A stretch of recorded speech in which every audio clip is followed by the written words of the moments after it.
What's up, everyone? Trey, Lyle, Michael Massie, here again for a post-race conversation that, frankly, we don't know how to start it. This is like our third attempt because, folks, I have notes. I had notes on my phone because, Michael, a lot happened in this race.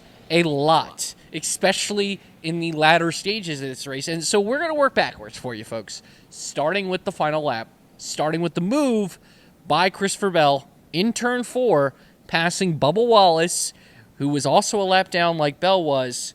Bell makes contact with the wall. We can say he rides the wall. I feel like that's a fair statement.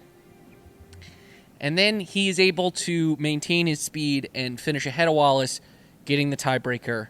Your reaction to Bell's move before we get to how NASCAR handled it.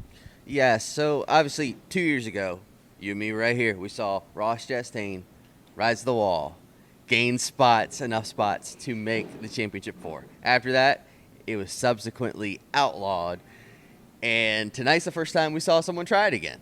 And I respect Christopher Bell for making them call it, and ultimately, after almost half an hour, it was ruled that Bell's move was a safety violation, and they put him at the tail end of his lap, cost him 4 spots, 4 points, and it was already a tie between the two, so William Byron gets the nod.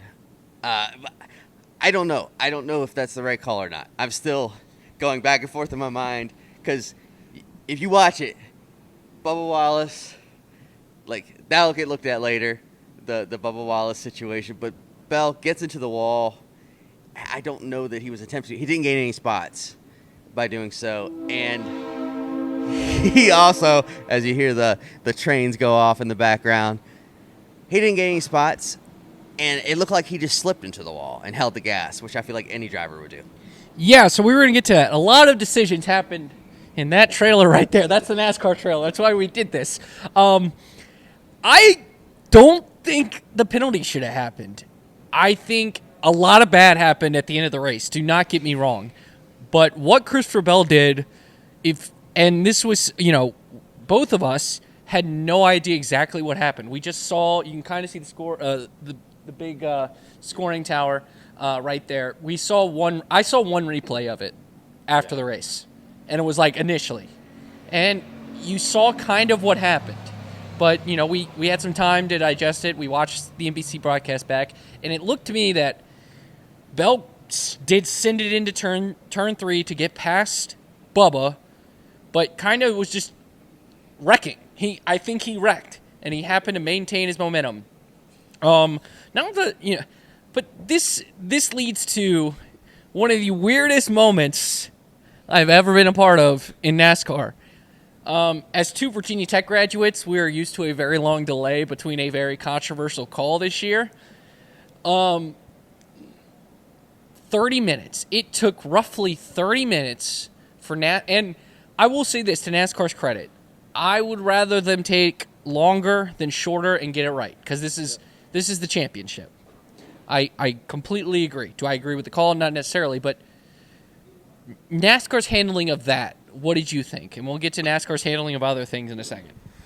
Oh, I don't know. It's just, yeah. I'd rather them take longer, get it right. But did they get it right? I still don't know. I just feel like, and I do appreciate that the other variables of this situation we'll get into in a second, that Elton Sawyer of NASCAR said that they'll look at later in the week.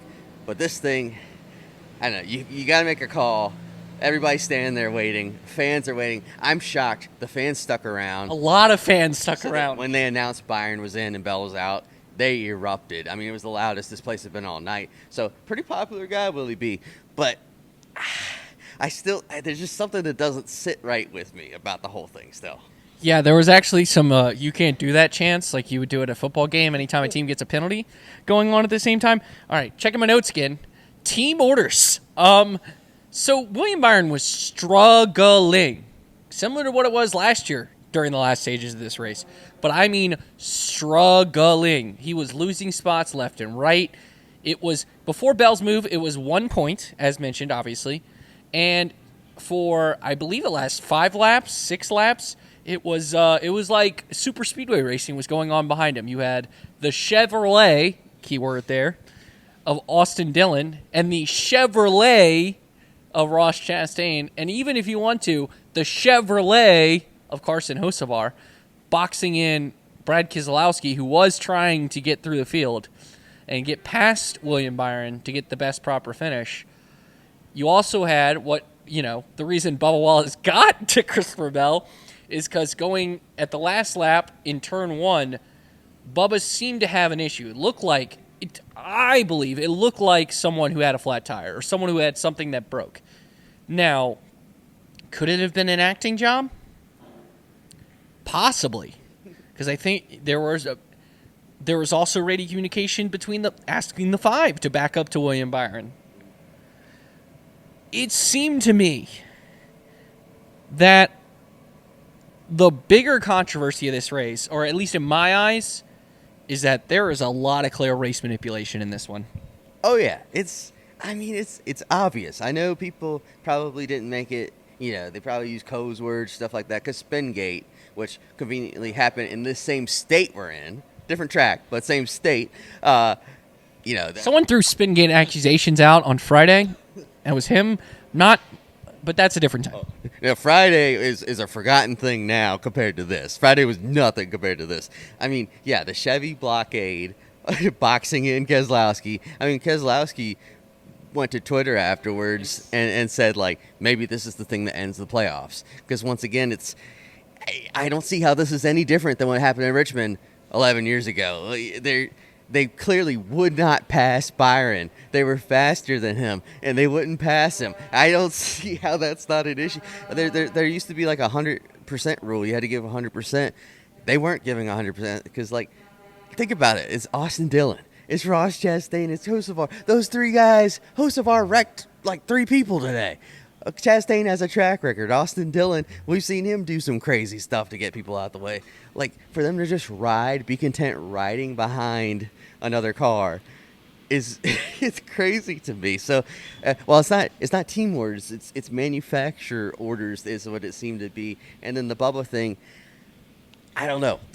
Let's be clear here. I think this is the best way to put it. I'm sorry to interrupt you, Massie. You had to sneeze. I was anticipating that. I think Bubba, unlike the other 2, has plausible deniability. He does. Yeah, I would agree with that because, you can look at the car. If something actually did break, you can look at the car, see if it broke, and prove him right or wrong. It's a very black or white issue, right? Whereas these guys, they're in that gray area, the Chevy camp. I believe that on the 3 radio, it was said, "Does the one know the deal?" I believe was the words. Does the one know the deal? Do you have an itch right now? I'm scratching, man. I'm scratching. But I don't know. I just feel like they're going to look at this stuff. They need to penalize these guys, or this will just keep happening and get worse and worse. And I like what Jeff Gluck of The Athletic said. Throw them both out. There's all kinds of manipulation and stuff. Have a championship 3. 3 guys go for it. How ironic. So I was sitting there. We both got video of Jeff Gordon because we were really good at communicating during this moment. Yep. That's some inside baseball. But staring at Jeff Gordon explaining the situation, and he really didn't deny the team orders after he was added to that playoffs in 2013. And to think to myself, theoretically, the 24 got added back to the playoffs once again. And, we're sitting here 4 weeks ago or whatever at the Roval, and Hendrick screws themselves there. Yeah. I would have one more note about the Bell incident. Joe Gibbs Racing did go into that hauler right there, as I mentioned it again, right there, through those doors, and they tried to protest, appeal, do whatever they could, try to get the explanation. And a very somber Joe Gibbs said 4 words to us as he walked back to the haulers, saying, "I'd love to appeal, but they told me I can't." Elton Sawyer said in post-race that since it's basically as if a penalty, any other penalty in the race, like a speeding penalty, you can't protest or appeal that in this process. Did you know Ryan Blaney won this race again? Ryan Blaney put on a clinic in those last, 50 laps is when he got past both Byron and Elliott to win this race. Like, we could talk about Penske and in the championship 4, and clearly they're the best at this format. I think that's settled. But Ryan Blaney, I think, had maybe the best drive of his career tonight, because he gets screwed by NASCAR at one point in this race, which we'll talk about in a second. But then to go through William Byron, who at the time was doing well, I think he also passed Kyle Larson and also passed Chase Elliott, who was really awesome tonight. There was a lot. Like I said, I had to make notes. What did you think of Ryan Blaney tonight? First off, I'll say passing Kyle Larson is a light way of putting it. Oh, he moved him. And then Larson got him back, so it's all good. But, yeah, Blaney, that was an incredible drive. It's like as the run went on, he just got better and better. And don't forget, his pit crew lost him several spots on the pit stop before the incident. That he kept losing spots on the restart. Let's just put it, either it was his pit crew or Kyle Busch's tire. I mean, but go yeah, ahead. so yeah, the caution's out and they go to restart and they go green for a little bit and then the caution comes right back out because turns out Kyle Busch's tire had come off and was on the track the whole time. And Steve Letarte was calling, like, if you go back to the TV broadcast, Steve Letarte was like, they can't go green. There's a tire on the track. And they went green. It also got Kyle Larson the lead. It got Ryan Blaney lost 2 spots. Chase Elliott gained 2 spots. Like, a lot happened in that. Like, if that could have been the big takeaway of this race was NASCAR's, I don't even know. How would you describe that? It's what we've seen all year where maybe they'll make the right call, but it takes so long to get there. We saw that with the Honeyman caution back at Charlotte Roval where they called it like inches before Parker Kligerman had taken the white flag and won the race when it should have been called half a lap before. The same deal. They should have waved off the green flag, and yeah, they helped some people, they cost others. Luckily, Blaney Made up for it, so it's not a big deal after all because he gets up there and still wins the race. And yeah, get better in the offseason, Tower. Please get better, NASCAR Tower. Be quicker with your decision making. That's all I ask from you. So this is a abnormally long post-race conversation because we still have more to go through. Kyle, so quickly, let's talk on Chase Elliott. I think he probably second best car tonight behind Ryan Blaney, or at least maybe the best short run car. Blaney had the best long run car.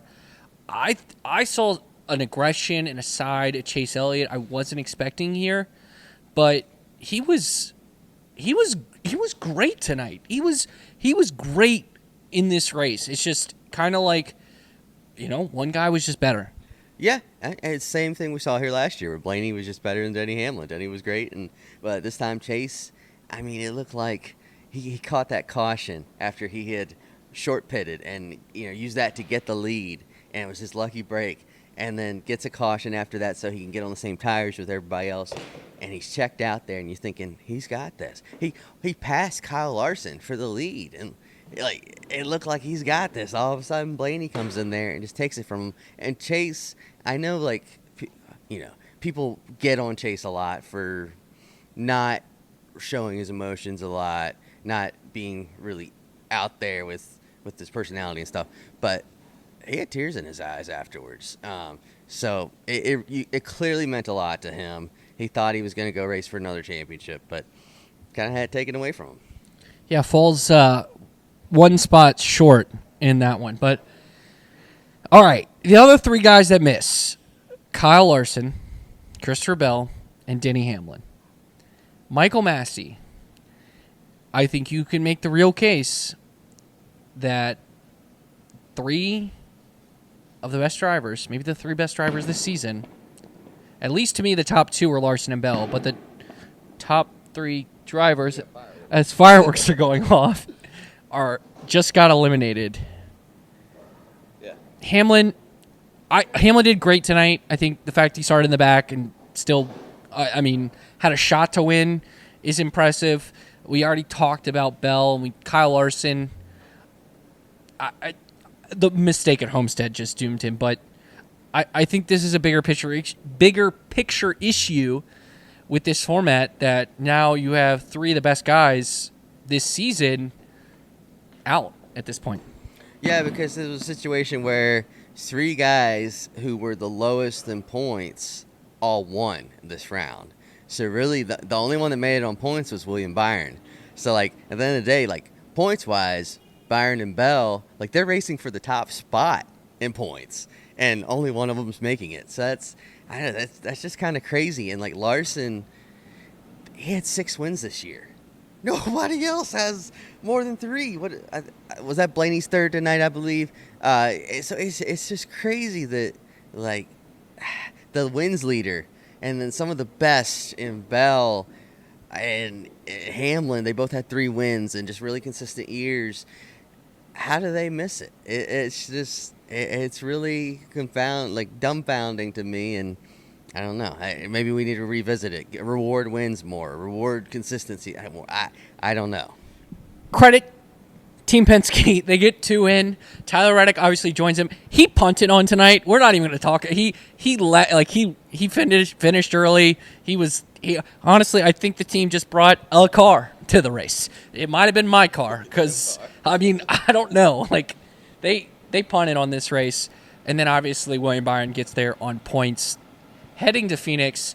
A lot to talk about this week. We'll have happy hour on Wednesday night this week. Tuesday's a big day in this country, so we're not going to do anything there. We'll have, of course, Bringing the Heat will be Thursday after Media Day. I can remember this. Listen to Stock Car Scoot for more reaction on your podcast feed, but an extra long post-race conversation because, folks, a lot happened. Did I forget anything? There's a big court date tomorrow going on. That too, so stick to frontstretch.com for the latest. YouTube.com/frontstretch. I mean, what a day. What a day. What a day.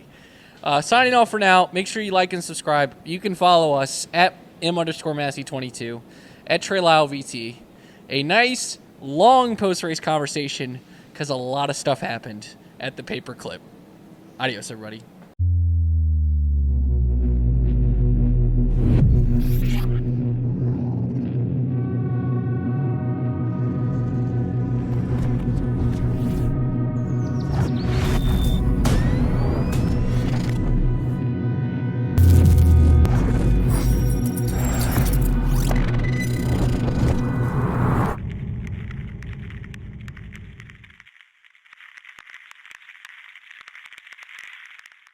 Steven Stump of Frontstretch.com here. Come back for more great racing videos, and if you like us, don't forget to hit that subscribe button.